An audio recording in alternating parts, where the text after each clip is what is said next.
أعوذ بالله من الشيطان الرجيم بسم الله الرحمن الرحيم الحمد لله رب العالمين اللهم صل وسلم وبارك على سيدنا Muhammad wa ala alihi wa ashabihi ajma'in. Alhamdulillah pada kesempatan ini ya kita lanjutkan materi kemarin sudah kita bahas 5 kaidah utama atau asasiyah ya yang sudah menjadi bagian dari al-wal maqsudiyah sampai al-adatu muhkamatun atau muhakkamatun ya. Nah, sekarang kita masuk ke bagian kaidah-kaidah fikih yang disepakati mayoritas ulama. Riwayatnya referensi dari rata-rata dari Asbah wan Nazair karya Imam Asyuti. Ya. Yang pertama adalah al-ijtihadu la yunqadu bil ijtihadi. Ijtihad tidak dapat dibatalkan dengan adanya ijtihad lainnya ya. Jadi kaidah ini memberikan penjelasan bahwa pada prinsipnya suatu hasil ijtihad seperti nanti ya tugas kawan-kawan nanti untuk ilmiahnya nanti adalah apa ya lebih cenderung menganalisa ijtihad kaidah ya. Jadi kaidahnya ini apa, terjemahannya apa, kemudian apa penjelasannya. Bukan kopas lagi penjelasannya. Anda harus bikin penjelasan sendiri dari pemahaman yang Anda baca punya orang lain. Seperti ini. Ini kita namanya magang ya. Magang, Anda pahami, kemudian apa penjelasannya ya. Nah, baik. Dan seterusnya nanti akan kita bagi berapa orang per kaidah berapa orang gitu ya. Ada mungkin ada dua atau nanti kita lihat kondisinya ya. Kaidah ini memberikan penjelasan bahwa pada prinsipnya suatu hasil ijtihad yang dilakukan pada masa yang lalu tidak boleh dibatalkan oleh ijtihad yang dilakukan kemudian. Mungkin dulu pernah ada fatwa sebelumnya, misalnya dilarang menggunakan topi yang menyerupai dengan Belanda. Kemudian fatwa itu tetap ada sampai sekarang dan tidak dibatalkan dengan adanya fatwa yang baru. Meskipun katakan boleh lagi, kenapa? Karena sudah perubahan, mau tidak lagi menyerupai dengan Belanda dan sebagainya. Nah, itu jadi ada hukum yang merubah kaidah sebelumnya ya dari ijtihad para mujtahid yang sudah memunculkan hasilnya ya. Kaidah dirumuskan berdasarkan pendapat para sahabat ini dapat dicontohkan pada masalah pembagian harta warisan yang ahli waris terdiri suami, ibu, dan dua saudara ibu dan saudara sekandung. Pada mulanya Umar berdasar ijtihadnya menetapkan bahwa saudara kandung yang menjadi asabah itu tidak ada dan tidak sisa lagi. Pada saat yang lain, dalam kasus yang sama Umar menetapkan bahwa saudara kandung tersebut sama dengan seperti hasilnya sampai akhirnya ya. Nah, nanti ada muncul perubahan hukum itu karena apa? Karena ada munculnya dasar hukum yang lainnya, ya. Dasar hukum yang lainnya atau data atau dalil yang datangnya kemudian.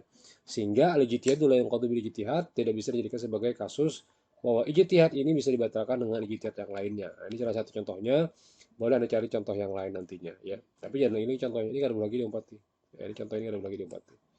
Nah, baik misalnya eh, batalnya seseorang, yakin aku nih kan ijtihadnya, aku berijtihad bahwa aku ini tadi sudah batal wudhu, tiba-tiba dia bangun lagi supaya tidak batal, tidak bisa karena sudah yakin dengan ijtihad awalnya.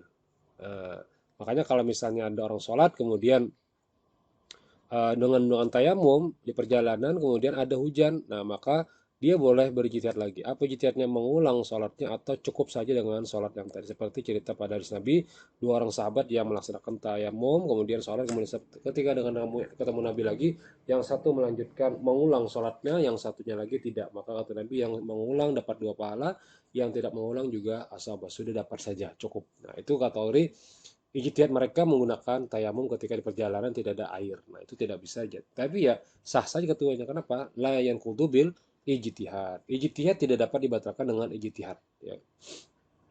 Berbeda pendapat bisa, tapi tidak membatalkan pendapat yang lainnya. Makanya ada yang namanya ikhtilaful mazahibil arbah. Ada perbedaan pendapat di mazhab yang empat.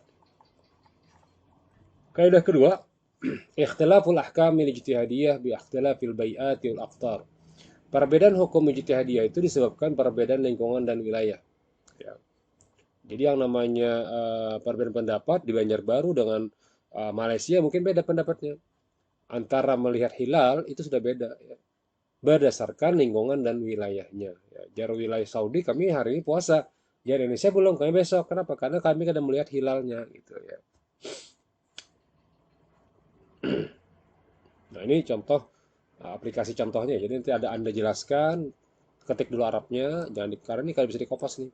Jangan di screenshot, nggak bisa. Ketik Arabnya, barisnya, belajar, kemudian ada artinya, ada penjelasannya, ya. Baru ada contohnya.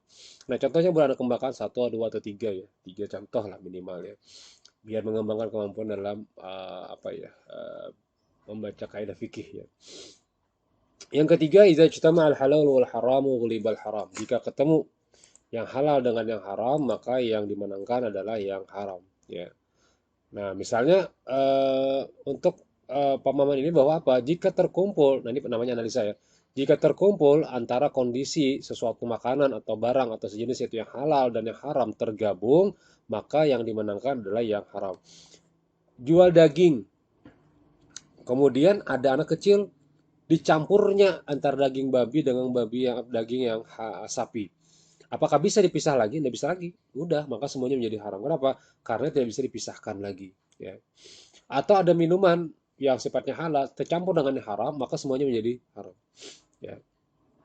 Nah itu salah satu contoh dari uh, apa ya? Jika terkumpul halal dan haram.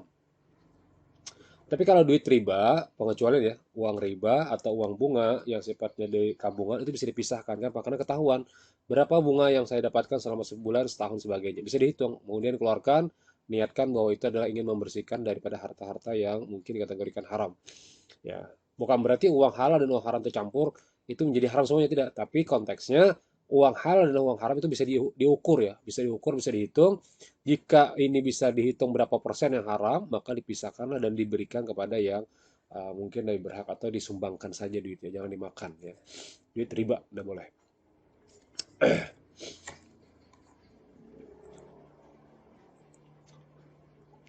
Kaidah keempat, al-isaru bil qurbi makruh wa bi ghairiha mahbubun. Salah baris ya. Al-isaru bil qurabi. Bil qurabi. Asalnya ini mau saya ambil dari kitab ya. Bentar saya coba cari kitabnya nih ya. Nah asalnya dari kitab ini ya. Yang disepakati ulama oleh Abu Zuhaili, al-isaru bil qurabi makruhun. Cuman saya pikir agak kesulitan juga kalau tugasnya itu menerjemahkan Arab ini ya. Nah maka solusinya adalah kita coba solusi yang terbaik. Yang penting kawan-kawan bisa menghafal kaidah fikih, ingat kaidah fikih, bisa mengaplikasikan dalam kehidupan sehari-hari, baik itu di mata kuliah apapun, di jurusan apapun, semuanya sama. Karena fikih ini adalah dalil yang dipakai, ya bisa jadi dalam kehidupan sehari-hari, ya sampai mungkin di masyarakat bahkan dimanapun anda berada masih dipakai kaidah ini ya. Jadi setelah apa ya berijtihad berijtihad agak sulit juga kalau kita pahamkan ini sebagai bagian daripada pembelajaran dalam bahasa kaidah fikih ya. Mungkin lain waktu Anda boleh apa ya mempelajari lebih dalam lagi mengenai kaidah fikih di lain waktu baik S2 nanti ya tentang kaidah fikih yang panjang ini. Kalau sekarang lebih cenderung aplikasi aja ya. Ada teori, ada analisa, ada praktek. Nah, itu aja sudah. Yang penting cukup gitu ya. Nah, yang keempat adalah al-isaru bil qurabi makruhun wa fi ghairiha mahbubun. Bahwa mengutamakan orang lain dalam urusan ibadah adalah makruh. Dalam urusan selainnya adalah disenangi. Jadi kalau masalah bisnis, ayo silakan berdahuluan. Ya. Ada apalah aja pian di dulu ya. Nah, itu dalam etika kita naik bis ya kan. Ya silakan karena masalah dunia. Atau makan, Anda tawari orang lain, itu kan masalah duniawi, silakan. Dahulukan orang lain, biar orang lagi disenangi. Nah, itu jadi kita mempunyai adab etika ya. Orang datang, dipersilakan datang, masuk, kemudian suruh minum, makan, itu ada etika. Nah, itu dahulukan mereka, silakan berdulu aja, biar berdulu pak aja. Nah, itu namanya al-isaru bil qurabi makruhun wa fi ghairiha. Selain daripada ibadah itu disenangi. Apa yang ibadah? Misal, orang istau jadi imam, ratakan dan rapikan sapnya. Nah, ini tidak ada penjelasan ya, maka Anda boleh bikin penjelasan dulu analisanya, baru nanti bikinkan contohnya. Jadi jadi imam, rapatkan dan luluskan sap. Nah, kemudian ada sap kosong depan kita, maka kita menyampaikan kepada liga kita, aja Pak Ipin dulu, pian Pak, pian Pak, ayo aja pian Pak, ayo pian bertunjulan. Nah, ini makruh, makruh ya. Jadi jangan bertunjulan dalam masalah ibadah ya. Anak mengaji, Quran sebutingannya aja pengen dia mengaji ya Allah santai aja dulu. Nah, itu ngarepnya makruh. Mau kamu mengaji ngaji aja. Ya, ibadah itu dianjurkan dahulu atau didahulukan berabut. Jangan sampai ibadah itu saling bertunjuran apalagi orang yang menggawi kita kadang menggawi. Nah, itu makruh jatuhnya. Makruh aja enggak ada haram. Kami pamun misalnya hari Jumat Pak di muka kosong, oh mesti lah jangan, karena yang dikategorikan makro itu adalah mengisi saf, bukan mengisi saf ketika orang sudah khutbah Jumat. Sampai ke mukanya mengisi, nah, sampai kayak muka imam, tahajud imam siapa aja imamnya nih. Dari belakang sampai masuk ke depan, hendak mengisi saf. Ya. Demi apa? Ini pang dalilnya jar il isaru bil qurabi makruhun jar. Jadi bilanya kita melambat-lambat dalam masalah ibadah itu karena makruh. Nah, beda ya.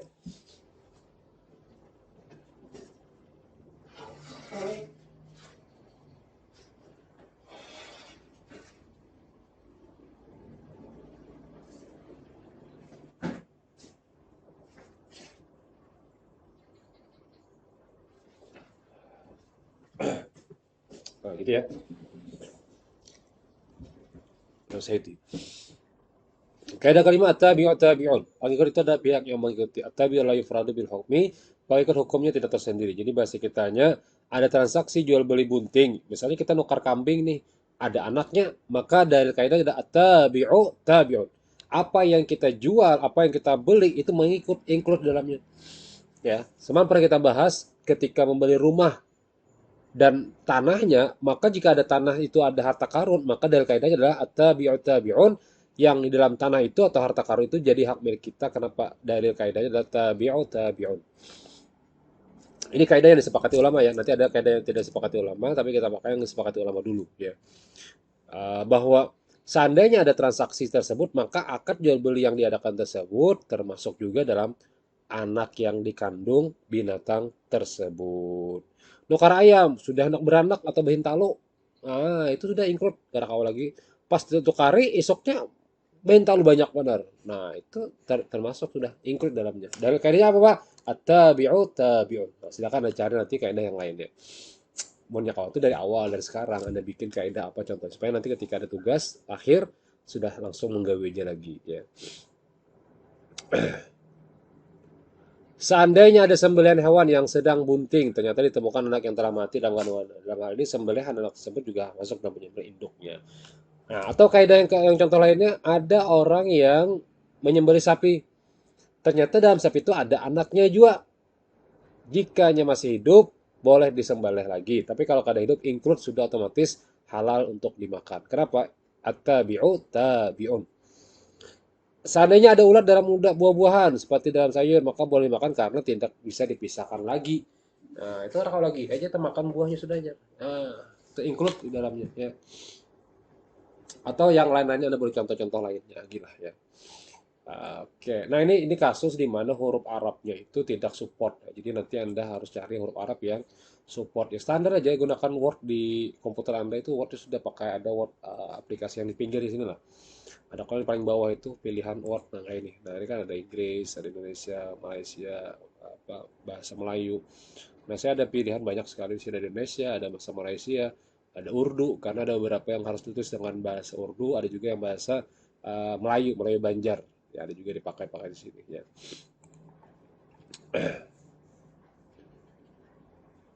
Tapi ada juga yang at-tabi'u yusqutu bisuqutil matbu. Ada juga kaidah lainnya bisa jadi gugur. Misalnya orang yang gila itu kan tidak wajib lagi sholat, maka gugur juga sholat wajibnya.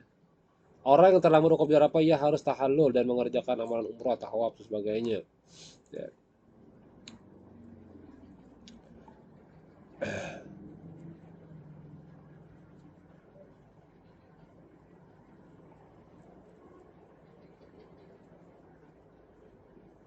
Apa seperti contohnya?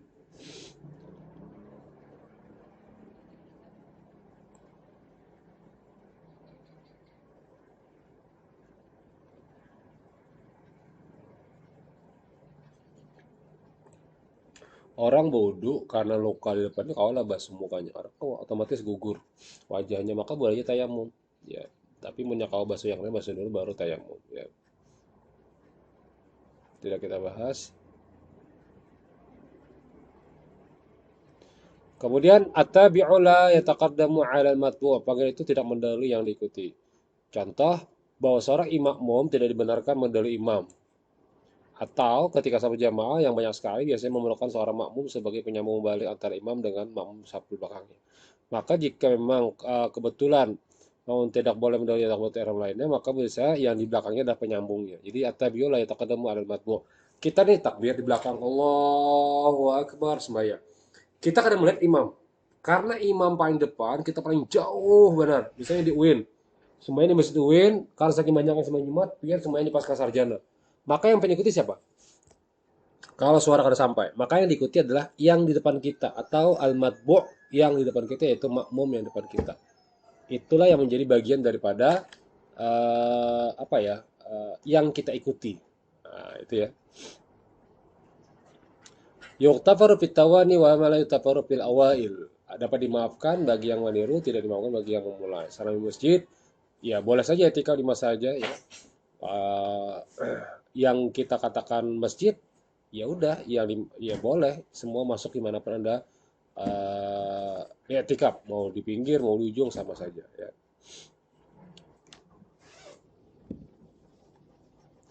Kaidah ke-6. Tasarruful imam ala ra'iyati manutan min maslahat. Tindakan pemimpin atau imam terhadap rakyatnya harus dikaitkan dengan kemaslahatan. Ya, TT tanpa tahun 83. Kaidah ini diambil dari mana Al-Quran, wa wizal Ibrahim wa rabbu bi kalimatin fatahuna qala ini ja'aluka lin-nasi imama qala wa min dzurriyyati qala yana Allah rizalimin. Jadi bertanggung jawab imam itu atau pemimpin itu ya tentu tujuannya adalah berdasarkan kemaslahatan bersama umatnya atau rakyatnya ya. Kullukum ra'in wa kullukum mas'ulun an ra'iyati. Contoh, pemimpin tidak dibenarkan mengangkat seorang yang bukan ahlinya karena tidak ada jabatan, meskipun jabatan itu dianggap apa ya, ya bisa dikatakan pantas lah. Seorang pemimpin tidak boleh mem-PHK karyawannya tanpa ada dasar yang jelas. Jadi harus jelas karena itu adalah tanggung jawab seorang pemimpin. Seorang wali tidak dibenarkan mengawinkan anak perempuannya dengan laki-laki tanpa pertimbangan kafaah. Nah, jadi ini kasus kafaah juga masuk dalam kategori tasarruful imam menutun ala ra'iyah. Jadi potensi pemimpin itu juga menjadi bagian dalam sebuah pernikahan ya. Jadi dia harus melihat dulu apakah dia kafaah atau tidak dengan calon suami atau istrinya ya. Seorang amil zakat tidak boleh diberikan bagian lebih banyak pada orang tertentu. Misalnya nih bagi amil nih dibaginya sebertaan beda, ada yang 5 juta dan 1 juta, ada yang 200 ribu, nah ada boleh. Harus adil dalam masalah kepemimpinan amil, basnas dan sebagainya ya. Kaidah ke-7, al-hududu tusqatu bisyubhat, hukum had gugur karena dari syubhatnya atau samar-samar. Jadi hak hukum had dalam masalah hakim peradilan itu bisa jadi jatuh jika tidak ada kejelasan data atau dalil atau saksi atau hukumnya ya. Sehingga boleh jadi tidak jadi dikategorikan apa ya? Hukum ya. Dan seterusnya. Ya, Anda boleh baca ini ya, syubhat objektif, subjektif, sudah ya. Misalnya yang subjektif ini, misalnya seseorang mengambil sandalnya yang dikatakan bersih, tapi ternyata ada rasanya mirip. Nah, ini kada dikatakan mencuri nih. Subjektifnya. Ah, kan sama sandalnya orang Kojar, ternyata gitu orang. Nah, itu orangnya tidak mencuri karena ada kesamaan sandal. Subhat objektif ya. Nah, jadi subhat objektif ini misalnya mencuri harta milik anak sendiri. Ya selama itu milik orang tuanya ya punya orang tuanya, bukan punya anaknya. Ya, kan punya orang tuanya. Itu objektif ya. Yang ketiga subhat prosedural. Adanya perbedaan pendapat, misalnya hukum nikah tanpa wali, ini kan beda pendapat ya. Mayoritas ulama tidak boleh nikah tanpa wali kecuali mazhab Imam Abu Hanifah. Tapi ini pun tidak semuanya diperbolehkan ya. Atau eh, nikah tanpa saksi, jadi Imam Malik boleh saja. Tapi mayoritas ulama lain tidak boleh. Ya, ini perdebatan yang memang subhatnya prosedur, ada dasar-dasar hukum atau apa ya, ikhtilaf atau perbedaan pendapat dari mazhab ya. Al-harimu lahu hukmu ma huwa harimun lahu. Yang mengelilingi larangannya hukumnya sama dengan yang dikelilinginya. Harim dimaksudkan oleh sini adalah sesuatu yang mengelilingi sesuatu yang haram. Jadi kalau ada sesuatu yang dikategorikan haram, maka istimta juga dikategorikan haram. Ya. Begitu juga dengan menutup aurat yang menjadi haram, menutup kemaluannya juga jadi haram. Begitu juga ketika lagi mens, itu tidak boleh, ini sebagai istimta, maluannya haram. Itu kenapa? Al-harimu lahu hukmu ma huwa harimun lahu. Yang mengelilingi larangan hukumnya haram itu sama yang dikelilingi. Jadi otomatis include berta. Makanya batas aurat laki-laki dari perut sampai kaki bawah. Kemudian perempuan seluruh kecuali bagian dan telapak tangan. Itu adalah yang mengharamkannya. Sehingga seluruhnya menjadi konteks yang diharamkan untuk dibuka ya. Kaidah ke-10 ijtama'a amrani min jinsin wahid wa lam yakhtalif maqsuduhuma dakhala ahaduhuma fil akhar ghaliban. Apabila berkumpul dua perkara satu jenis, dua nih berkumpul dan tidak bedanya dengan satu keduanya, maka menurut biasanya yang satu masuk kepada yang lain. Artinya include. Ulun pae bakameh tadi, habis itu buang hajat, habis itu mandi wajib. Apakah satu paket bertan? Jawabannya iya. Karena boleh aja sekali mandi wajib. Ulun pae jar mimpi dua kali, udah sekali aja Pak mandi wajib. Kenapa? Include. Ya, dan seterusnya ya. Orang mau sholat tahiyatul masjid, masuk masjid, ya udah include. Ketika dia akan sempat lagi sholat tahiyatul masjid, langsung sholat subuh atau sholat maghrib, maka include juga kalimat dari sholat tahiyatul masjid. Nah, boleh contoh yang lain, misalnya mengqadha Ramadan di bulan Syawal, maka include juga dapat pahala sunnah Syawal. Mengqadha Ramadan di bulan Syawal pas hari Senin, dapat juga pahala Senin, pahala Syawal. Itu namanya ijtama'a bainahum. Tapi satu paket ya, min jinsin wahid, sama-sama puasa. Nah, jinsin meskipun satu wajib yang satu sunnah. Tapi meskipun ini ikhtilaf ya, tapi saya ngambil pendapat yang membolehkan include puasa di bulan Syawal, dapat juga pahala sunnah Syawal, pahala dapat juga hari Senin jika hari Senin. Dan jika kebetulan di ayamil bid 13-14 Hijriah, maka dapat juga pahala yang kebetulan di hari 13, 14, 15 Hijriahnya. Ya. Kaidah ke-11, i'malul kalam aula, bukan ula ya, aula.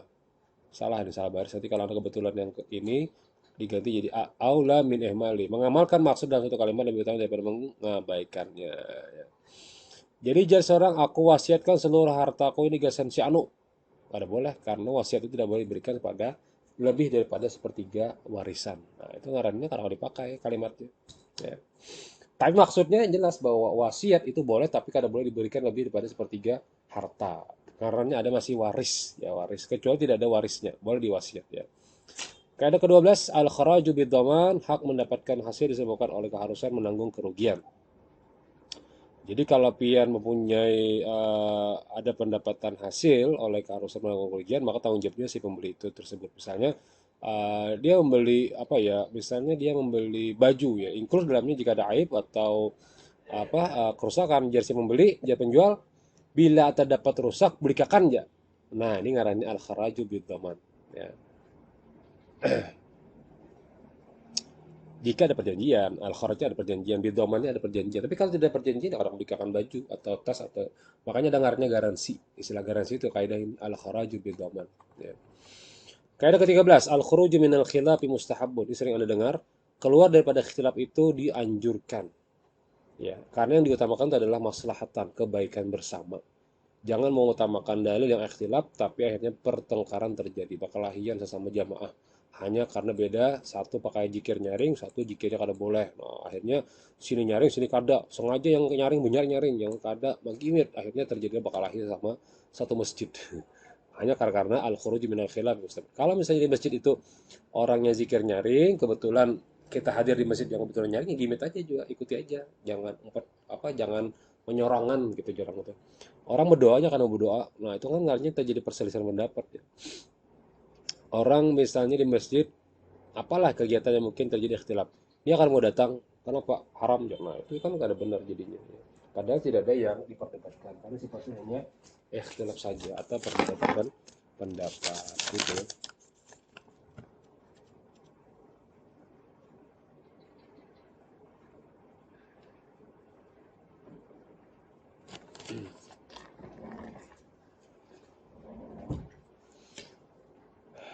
Ya, tapi jangan juga kita berprasangka buruk. Ikutilah yang sifatnya yakin saja. Ya.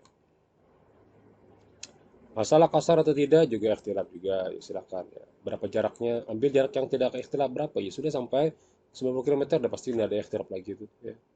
Buang air besar atau kecil, ya menghadap kiblat ya meskipun itu tertutup, menyakawa jangan menghadap kiblat lah, meskipun ya tertutup juga ya.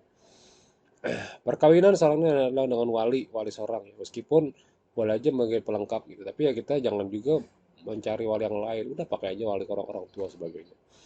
Ke-14, man istajala syai'an qabla awani uqiba bi hirmani. Siapa yang mempercepat suatu sebelum masa nasanya, maka hukumnya jadi haram. Misalnya, aku aja supaya dapat warisan lebih cepat, aku bunuh aja sudah abah nih ya. Nah, lalu dapatlah dibunuhnya abahnya. Apakah dapat warisannya? Jawabannya tidak. Maka si anak tersebut disanksi pidana dan kedua tidak mendapatkan waris sedikit pun. Atau khamar. Nah, khamar ketika diubah menjadikan sebelumnya biasa, maka jika itu konteksnya khamar ya tetap berubah jadi khamar. Dengan campuran apapun, dengan dalil apapun sama. Karena mempercepat sebelum masanya, ya. Jadi kalau misalnya orang sudah nyata-nyata nanti akan dapat waris, ya udah tunggu aja. Jangan sampai mempercepat, akhirnya dibunuhnya kuitannya supaya apa? Supaya dapat waris lebih awal. Nah, itu udah boleh. Jawabannya si pembunuh tadi tidak mendapatkan hak warisnya sedikit pun. Ya. Ke-15, adafu aqwa minar raf'i. Menolak itu lebih kuat daripada mengangkatnya. Adafu aqwa minar raf'i. Bila kita kada kawa sembahyang dengan sholat pakai air, maka boleh dengan tayamum. Ya. Tapi ketika ada air di tengah-tengah sholat, tidak membatalkan sholat. Ya. Tidak membatalkan sholat. Meskipun pendapat lain juga batal. Kenapa? Karena ada yang menggugurkannya. Nah, maka tuntunkan dulu sholat, selesaikan dulu sholat, jangan bampi tengah jalan, selesaikan dulu sholat, baru ketika itu ingin mengulang sholatnya karena hujan sudah turun, silahkan Anda ambil. Atau ada punya aku menakal apa misalnya banyu ini kurang dari 2 kulah, Anda tambahi, banyak terus sampai 2 kulah, maka yang asalnya usama atau yang tidak suci tadi bakal menjadi suci gara-gara apa? Gara-gara ketika kita tambahi airnya menjadi suci atau tambah airnya sehingga menjadi 2 kulah ya. As-su'alu mu'adun fil jawab. Pertanyaan itu dikembalikan dalam jawaban. Nah, ini kadang saksi ya. Misalnya suami istri terjadi perdebatan. Lalu istri mengatakan, "Ikam mencari aku kah?" "Iya, Jar, aku ceraikan Ikam." Nah, ini ngarannya pertanyaan sebenarnya, tapi sebagai jawaban dari putusnya pernikahan tadi. Gara-gara apa? Gara-gara kalimat ya. Meskipun hanya kalimat iya saja, tapi jatuhnya juga talak juga. Karena apa? Karena istri bertanya. Ya. Kenapa jadi istri bertanya? Karena ini ingin memperjelas ini kinayah atau sareh atau yakin. Nah, sehingga terjadi perdebatan. Ketika dimunculkan pernyataan bahwa inilah yang dimaksud dengan pernikahan perceraian, maka iya jadinya. Maka jatuhlah cerai atau talak ke satu kepada istrinya. Ke-17, la yansabu ila sakiti qaulun, tidak dapat diserupakan kepada orang yang diam suatu perkataan. Wa idnuha sumatuha.